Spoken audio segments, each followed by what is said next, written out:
Apvilktā riņķa līnija trīsstūrim, tātad kas tas ir, kur ir tās riņķa līnijas centrs un rādījus. Apvilkta riņķa līnija trīsstūrim ir, ja? Mums ir trīsstūris un mēs viņam apvalkam riņķa līniju. Uzzīmēt kaut gan būtu foršāk otrādāk, sākot ar riņķa līniju, droši vien zīmējums sanāk precīzāk. Jā, mums ir trīsstūris un ap viņu ir apvilkta riņķa līnija. Šādi tā.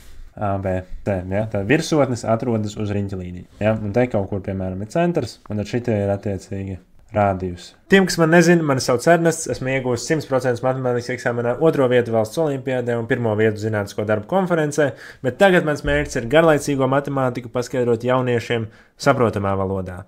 Šajā video es paskaidrošu šo tēmu un dodamies apkaļ pie video. Kā rādījus viņi ir visi vienādi. Kā tad mēs varam identificēt riņķa līnijas centru?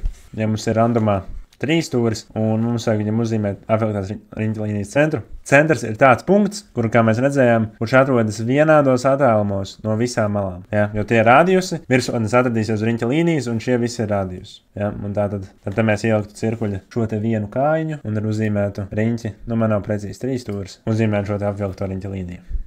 Jā, galīgi neprecīzi, bet jā. Kā mēs varam atrast tādu punktu, kā mēs viņu varam konstruēt, lai mēs varētu uzzīmēt ar riņķa līniju. Tad mums nāk palīgā vidusperpendikuls. Jā, kur ir. Tātad, ka mēs nogrieznam pa vidu novelkam šo te perpendikulāru taisni. Šī te perpendikulārā taisne atzīmē visus punktus, jebkurš punkts uz šīs te taisnes atrodas vienādos attālumos no abiem šiem te nogriežam galapunktiem. Un tieši tāpēc šis te centrs nogriežam malu vidusperpendikulu centrs. Ja tu esi ticis šitik tālu, tev tas likās noderīgi, tad būšu ļoti pateicīgs, ja tu spiedīs pogu abonēt, jeb subscribe, lai es varu turpināt palīdzēt tev uzlabot savas matemātikas zināšanas. Tātad, ja mēs nezinātu, kur tas punkts ir, ko mēs darītu, mēs arī uzkonstruētu vidusperpendikulu šādi, tad mēs uzkonstruētu vidusperpendikulu šai malai, ja, tas ir viduspunkts, un uzkonstruētu vidusperpendikulu šai malai, un te būtu centrs. Un tāpēc, ka tas ir vidusperpendikuls, tas sanāk šitas punkts atrastos vienādā attālumā no šīm te malām, un arī no šīm te punktiem, un arī no šīm te punktiem, un tieši tāpēc būtu arī riņķa līnijas centrs. Tāds atgādinājums, kā konstruē šo te vidusperpendikulu, jo tāds uzdevums viņam noteikti varētu būt, jā, noteikti, vai nu perpendikuls, vai nu bisektris, par ko mēs runāsim nākamajā daļā, noteikti būs jāuzkonstruē. Šādi te, mēs ieliekam cirkuli vienā pusē, tad novelkam tādu riņķi, vai šo te riņķa daļu, tā lai ir pāri pusē, tā lai stabili ir pāri pusē. Tad mēs tādu pašu novelkam šajā pusē, tad mēs identificējam šos divus riņķa līniju krustpunktus, un tā turien arī novelkam taisne, un tas ir vidusperpendikuls. Ok, un tad tāda piemēri, apstīsimies tāda šaurleņa trīsstūrī, ja, kā mēs redzējām, vidusperpendikuli krustojās iekšpus trīsstūrim, platleņķim, apstāmies, kas notiek platleņķi. Platleņķim rekur šitas vidusperpendikuls ir šeit, šitam vidusperpendikuls ir šeit, un šitam vidusperpendikuls ir šeit. Ja? Tātad platleņķa trīsstūrim tas centrs būs ārpusē. Vai tu zināji, ka es tieši šim video esmu uztaisījis treniņu uzdevumus un atrisinājumus? Ej uz school.com/matemātika un pievienojies pilnīgi bez maksas un iegūsti īsts video treniņu uzdevumus un atrisinājumus par visām tēmām, sākot no 7. klases līdz pat vidusskolai.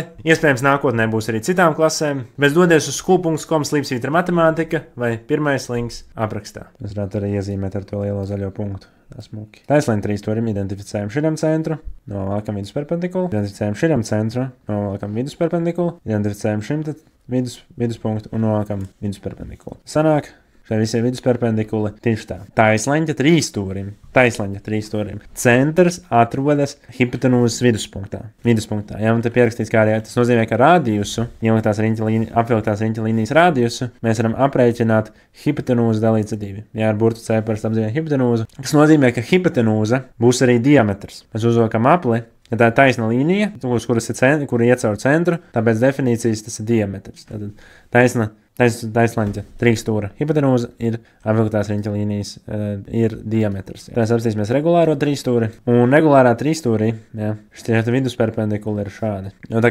Jo visi augstumi regulāriem trīsstūrim ir arī viduspunkti, tā kā tie ir vidusperpendikuli ir kur gan augstumi, gan mediānas, gan bisektrises, ja, visi te, kas var, ja, tā kā viens tāds īpašs punkts, un tas arī ir šis te viduspunkts.